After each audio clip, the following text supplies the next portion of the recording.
বিজয় কৃষ্ণ বিহার খুনের যে মূল অপরাধী যিনি ছিলেন তিনি আত্মসমর্পণ করছে এনআইএ অফিসে, কি বলবেন? এটা বলে শুনুন যে এনআইএর কেসে মনোরঞ্জন হাজরা আমরাও শুনলাম যে কালকে আত্মসমর্পণ করেছে এনআইএর কাছে গিয়ে তার অফিসে, এবং আজকে তাকে কোর্টে তোলা হচ্ছে। এটা আমরা আগেও দাবি করেছিলাম বা আমরা আগেও বলেছিলাম যে তৃণমূল কংগ্রেসের সভাপতি ওই বাচ্চা অঞ্চলের মনোরঞ্জন হাজরা, এবং পুলিশ এই কেসে ইনভেস্টিগেশন করছিল। সেই সময় যারা মূল অভিযুক্ত তাদেরকে বাদ দিয়েই তাদেরকে চার্জশিট থেকে বাদ দিয়ে বা চার্জশিটকে দেরি করে দিয়ে যারা অ্যারেস্ট ছিল তাদেরকে জামিনে সহযোগিতা করেছিল। মনোরঞ্জন হাজরা সহ আরো বেশ কিছু জন এখনো তারা মানে ঘুরে বেড়াচ্ছে, তাদেরকে কোনো খুঁজে পাওয়া যাচ্ছিল না। এনআইএ তাদেরকে বিভিন্ন জায়গায় তল্লাশি করেছে, খোঁজে করেছে, পাচ্ছিল না। তাদের নামে প্রোক্রাইজেশন জারি হয়েছিল, তার মেয়াদও শেষ হয়েছে, তারপরেও তার বাড়ি রেড হয়েছিল। সে জায়গা থেকে সে আজকে না দেখে নিরুপায় হয়ে তৃণমূলের বিভিন্ন নেতার কাছে তাকে আমরা ঘুরতে দেখেছি বা শুনেছি, করার পরেও তাকে আজকে এনআইএর গিয়ে পায়ে ধরে সারেন্ডার হতে হয়েছে, এবং বাকি যারা তিনজন আছে তাদেরকেও সারেন্ডার হতে হবে। আইনি যদি না হয় তার আইনি প্রসিডিওর চলবে। আরো তিনজন কারাগারে থেকে গেছে। এরপরে আছে কমল খটিয়া আছে, তার নামে প্রোক্রাইজেশন, স্বপন ভৌমিক এবং বুদ্ধদেব মন্ডল, যাকে কোচিয়া বুধা বলে, এই তিনজনের নামে এখনো প্রোক্রাইজেশন জারি আছে। এবং এই মনোরঞ্জন হাজরা যে মূল অ্যাকুজড, যে যাকে গ্রেপ্তার হয়েছে, একেই যে অ্যারেস্ট হয়েছে, অ্যারেস্ট নিশ্চয়ই আমরা এনআইএ তাকে তদন্তের স্বার্থে তাকে মানে কাস্টডি নেবে।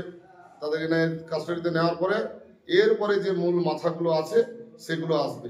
যেমন এই বাচ্চায় আজকে যে 1985 সাল থেকে যে 7-8টা পলিটিক্যাল মার্ডার হয়েছে, তার যিনি মূল মাথা অমিতাভ ভঞ্জ, তিনিও আসবেন।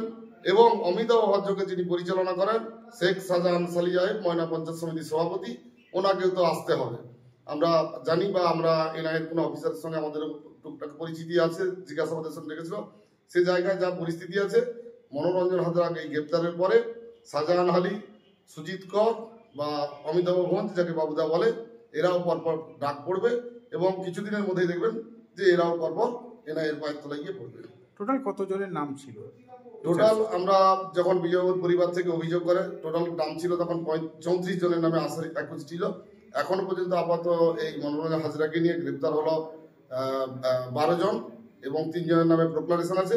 এবং যেহেতু মনোরঞ্জন হাজরা মূল আসামি, যেহেতু সারেন্ডার হয়েছে, এনআইএ তার সিস্টেমে বা যা পদ্ধতি আছে সেখান থেকে এর সঙ্গে কারা এই ঘটনার সঙ্গে না যুক্ত হলেও যারা এর প্ল্যান ছিল তাদেরকে নিশ্চয়ই গ্রেপ্তার করবে। আপনারা কি মনে করছেন যে বিজেপি যারা খুনি, যারা এই পরপর ধরা পড়ছে, সবের কি সাজা হবে? অবশ্যই। এর আগে যতগুলো পলিটিক্যাল মার্ডার হয়েছে আমাদের এলাকায় 1985 সাল থেকে শুরু করে, বা আমাদের বিজেপির এই 18 সালের পরে 3 জন কর্মী এখনো পর্যন্ত, বা এর আগে জানেন যে তৃণমূল কংগ্রেসের সময় যখন 2008 অথবা 9 সালে যে ভোলা খুটিয়াকে তৃণমূলের যখন উপপ্রধান ছিল তাকেও এই খুন করা হয়েছিল।